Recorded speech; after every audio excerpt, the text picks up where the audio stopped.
Hello guys, welcome to my vlog miss ఫారా vlogs అండి. ఈరోజు మా మమ్మీ మాషాల్లా ఎంత బాగున్నారు చూసారా. ఇవాళ ఒక ఫంక్షన్ ఉందండి. మా మమ్మీ అయితే ఫంక్షన్కి ఇలా రెడీ అయ్యారండి. అవుట్ఫిట్ అయితే ఇలా ఉంది. Gold bangles, gold chain and ear rings. Side me ear rings వేసారు ఇలాగా.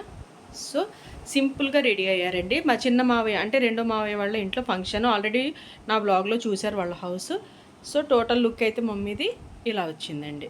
సో మమ్మీ అయితే ఫంక్షన్కి అయితే బయలుదేరిపోయారండి. హలో గైస్, సో ఇప్పుడైతే నేను మమ్మీని అయితే మా మాయ వాళ్ళ ఇంటి దగ్గర అయితే దింపేశానండి. సో అక్కడ నుంచి నేను మళ్ళీ ఇక్కడికి వచ్చి ఇల్లంతా ఒకసారి క్లీన్ చేసుకుని మెస్సీగా ఉంది. మేము ఇంకో ఫంక్షన్కి వెళ్తున్నామండి, సిస్టర్ నేను. అది కూడా మీకు వీడియోలో చూపిస్తాను. సో అక్కడికి వెళ్ళిన తర్వాత దాని గురించి అని మేము డ్రెస్సెస్ అన్ని తీసి పెట్టుకున్నాము. మమ్మీ హడావిడిగా ఆవిడ వెళ్ళారు. సో మా రెండో మావయ్య ఆల్రెడీ నేను వీడియోస్లో చూపించాను వాళ్ళ హౌస్, కానీ మా అత్తయ్య వాళ్ళ ఫోటో చూపించానండి.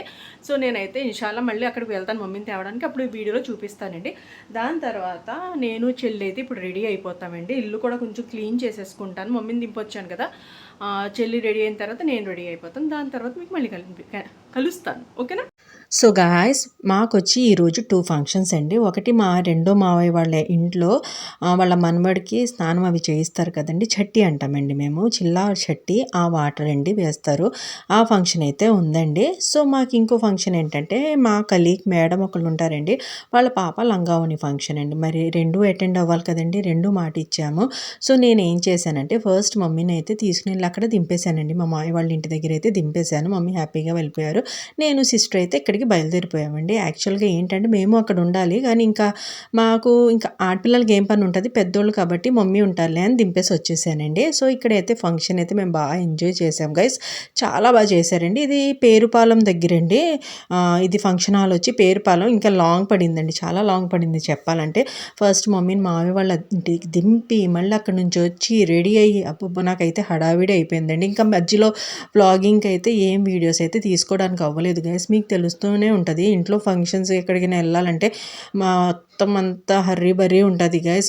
డ్రెస్సెస్ తీసుకోవాలి, ఇల్లు క్లీన్ చేసుకోవాలి, మొత్తం అన్ని సర్దుకుని మనం బయటకు వెళ్తున్నామంటే ఇల్లు ఎలా పడితే అలా పెట్టి వెళ్ళడానికి కూడా అవ్వదు. మళ్ళీ ఇంటికి వచ్చిన వెంటనే కొంచెం రిలాక్స్ అయ్యి రెస్ట్ తీసుకోవడానికి కూడా ఉండాలనుకుంటానండి. సో దాని గురించి అని నేను మొత్తం ఆర్గనైజ్ చేసుకుని వెళ్తానండి. సో ఇక్కడ ఫంక్షన్లో అయితే ఫుడ్ అరేంజ్ చేశారండి, చాలా బాగుంది గైస్. నిజంగా చెప్పాలంటే నాకు చాలా నచ్చిందండి. బగారా రైస్, షీక్ కబాబ్ అంటారు కదండి, మేమైతే షీక్ కబాబ్ అంటాము, ఫ్రై ఐటమ్ అది. అది బ్రెడ్ హల్వా అండ్ ఒక lemon and chicken curry, rice, పప్పు, పెరుగు అండ్ ఆల్ వెరైటీస్ చాలా వేశారండి. మీకు తెలుసు కదా మేము ముస్లిమ్స్, యాక్చువల్గా ప్రిఫర్ ఏం చేస్తామంటే బగారా చికెన్ కర్రీ దానికే ప్రిఫర్ చేస్తానండి ఎక్కువ. నేనైతే దానికే ప్రిఫర్ చేస్తాను. మళ్ళీ మీరు అనుకుంటారేమో ముస్లిమ్స్ ఏంటి అని, జస్ట్ జోక్గా అన్నాను. మేమైతే ఎక్కువ అదే తింటాం. కానీ ఇక్కడ నాకు నచ్చింది ఏంటంటే రైస్ అండి, చాలా బాగుంది. అక్కడ ఫంక్షన్ అయిపోయిన తర్వాత మళ్ళీ ఇంటికి వచ్చేసామండి. ఈవినింగ్ టైం నాకు ఎందుకో గార్డెన్ అలా తీయాలనిపించిందండి. నా మినీ గార్డెన్ అండి ఇది. నేను డైలీ దీన్ని చూసుకుంటూ ఉంటాను. ఇక్కడ నేను కొన్ని ధనియాలు అంటారు కదండి, అవి వేసాను కొత్తిమీర రావడానికి, కానీ రావట్లేదు గైస్. అది ఎందుకు రావట్లేదు, అక్కడ ఏం తప్పు చేశానో నాకు కామెంట్ సెక్షన్లో మాత్రం చెప్పండి. అది రఫ్ చేసి అలా మట్టిలో వేసి వాటర్ వేసేస్తే వస్తుంది అన్నారు, కానీ నేనేదో సంథింగ్ ఏదో రాంగ్ చేశాను అక్కడ. అదేంటో నాకు చెప్తే నేను అది సరి చేసుకుని మళ్ళీ ఆ వాటర్ అవి చూసుకుని కరెక్ట్గా వేసుకుంటాను. నెక్స్ట్ మా ఇంటి దగ్గర కాయగూరలు అయితే ఇంటి దగ్గరే వచ్చేస్తారండి. యాక్చువల్గా రైతు మార్కెట్ వెళ్తాం మేము ఒక్కొక్కసారి. ఈ క్లైమేట్ అయితే చూస్తున్నారు కదా, 2-3 వీక్స్ నుంచి క్లైమేట్ అయితే చాలా దారుణంగా ఉందండి. మార్నింగ్ 2 రోజుల నుంచి కొంచెం ఎండ వస్తుంది, మళ్ళీ ఈవినింగ్ అయ్యేసరికి దారుణంగా వర్షం స్టార్ట్ అయిపోతుందండి. సో ఆ అంకుల్ అయితే మాకు ఇంటి దగ్గర కాయగూరలు అవి ఇస్తారు. సో క్లైమేట్ కూల్గా ఉంది కాబట్టి మొత్తం అంతా బిర్యానీస్ అవి తినొచ్చాం కాబట్టి మమ్మీ అయితే ఫిష్ కర్రీ, రైస్ అలాంటివి తినొచ్చారంటే, గోంగూర అలాంటివి.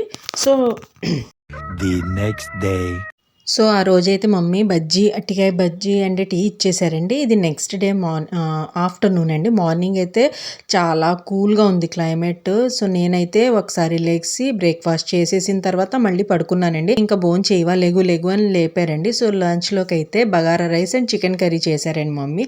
సో అదైతే లాగించేసాను, ఎందుకంటే క్లైమేట్ బాగా కూల్గా ఉంటుంది కాబట్టి ఇవే తినాలనిపిస్తుందండి ఎక్కువ, లేకపోతే ఏమైనా స్నాక్స్ తినాలనిపిస్తుంది. మా హెల్పర్ అయితే మొత్తం అంతా క్లీన్ చేసి ఇలా వెళ్ళిపోయిందండి.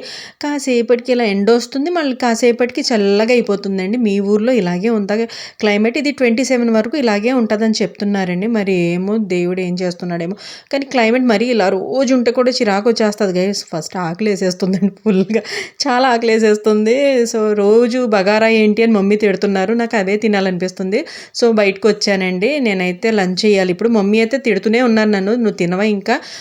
బ్రేక్‌ఫాస్ట్ చేసి పడుకున్నావు. 3కి లెగిసావు నువ్వు. అసలేమైనా ఉందా?" అని తిడుతున్నారు. అదే చెప్తున్నాను. ఇప్పుడు ఎళ్తానండి లంచ్ చేయడానికని. కానీ ఒకసారి ఇలా కొంచెం ఇటు అటు తిరిగితే కొంచెం బాడీ హీట్ అవుతదని చెప్పి తిరుగుతున్నానండి. చాలా కూల్‌గా ఉంది మాట. ఇది నా వీడియో నచ్చినట్లయితే like, share and subscribe. Thank you for watching.